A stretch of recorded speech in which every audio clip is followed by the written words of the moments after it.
మిత్రులు జీవీ రెడ్డి గారు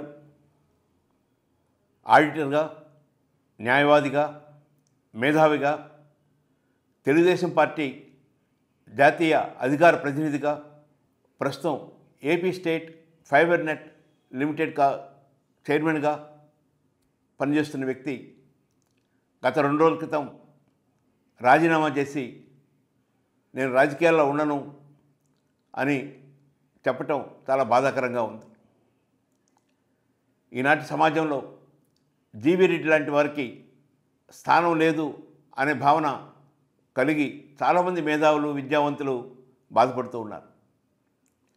జీవీ రెడ్డి గత 5 సంవత్సరాలుగా ఆంధ్రప్రదేశ్లో జరుగుతున్న అనేక లోపాల గురించి, అనేక సమస్యలపై లోతుగా అధ్యయనం చేసి తెలుగుదేశం పార్టీ జాతీయ అధికార ప్రతినిధిగా నిరంతరం మీడియా ఛానల్స్ ద్వారా ప్రజల్ని చైతన్యవంతులు చేశారు.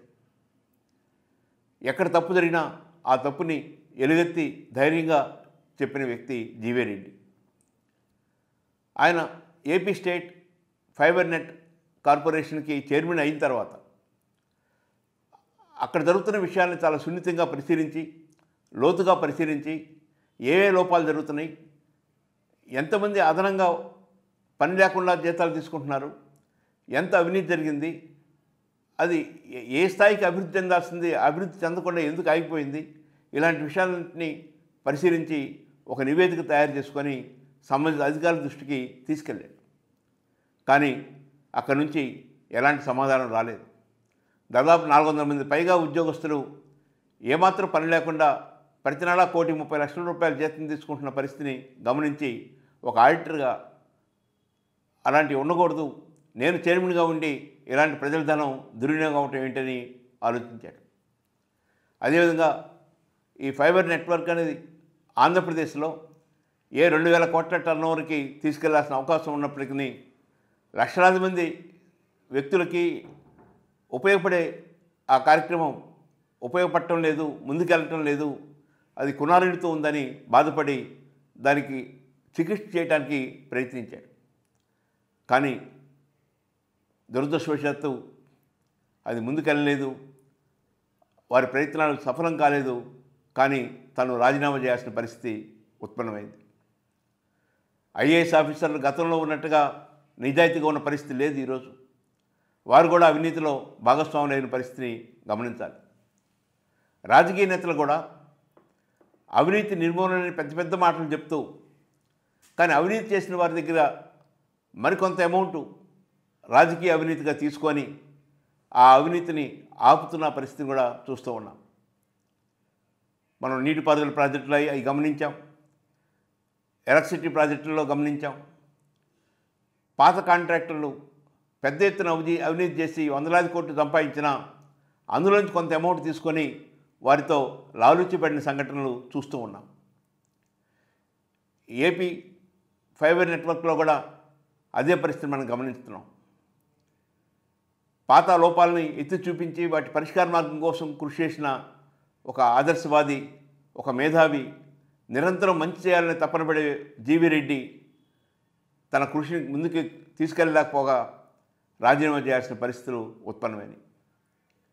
ఇవి తెలుగుదేశం పార్టీలో ఉన్న మేధావులకి, విద్యావంతులకి, మంచి కోసం తప్పించే వాళ్ళకి, గత ప్రభుత్వం యొక్క లోపాలు తిరిగి జరగకూడదని ఆశించే వారికి, గత ప్రభుత్వం యొక్క వైఫల్యాలు ఈ తెలుగుదేశం ప్రభుత్వంలో ఉండకూడదని భావించేవారికి, ఒక మంచి సమాజం కావాలని కోరుకునే వారికి జీవీ రెడ్డి రాజీనామా బాధాకరమైన విషయంగా మారింది.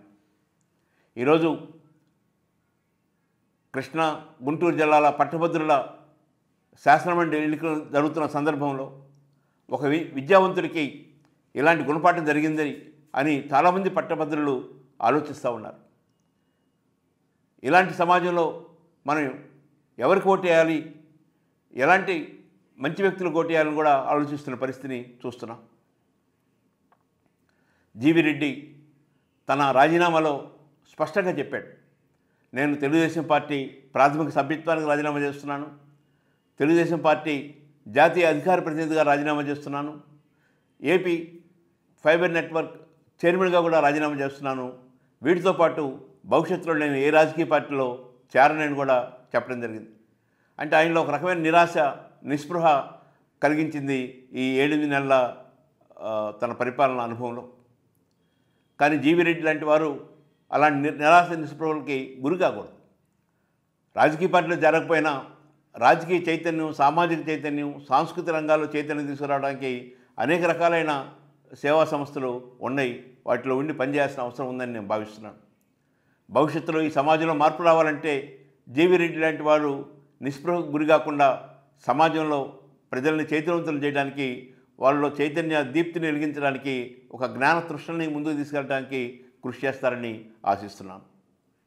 410 మందిని ఈరోజు ఈ సంస్థ నుండి తీయడానికి మేము నిర్ణయించుకోవడం జరిగింది. వీళ్ళంతా ఇప్పుడు దాదాపు కోట్ల రూపాయలు జీతాలు ఇవ్వడం జరిగింది. పోనీ వీళ్ళందరూ వర్క్ చేశారంటే వీళ్ళలో చాలామంది కూడా ఒక ఎమ్మెల్యే ఇంట్లో డ్రైవర్ గాను, ఇంకొక ఎంపీ ఇంట్లో వంట మనిషి గాను, ఎక్కడ ఉంటారో తెలియదు, ఆఫీస్కి ఎప్పుడు వస్తారో తెలియదు. చాలామంది, అందరం చెప్పాలంటే చాలామంది ఇలా ఉద్యోగం ఎక్కడ, జీతం ఎక్కడ, పనిచేసేది ఎక్కడో. వాళ్ళ ఇళ్లలో పనిచేయటము, అక్కడి నుంచి అటెండెన్స్ చేయటము, అక్కడ పని ఇక్కడ జీతమా, ఎవడిస్తాడు ఈ డబ్బంతా?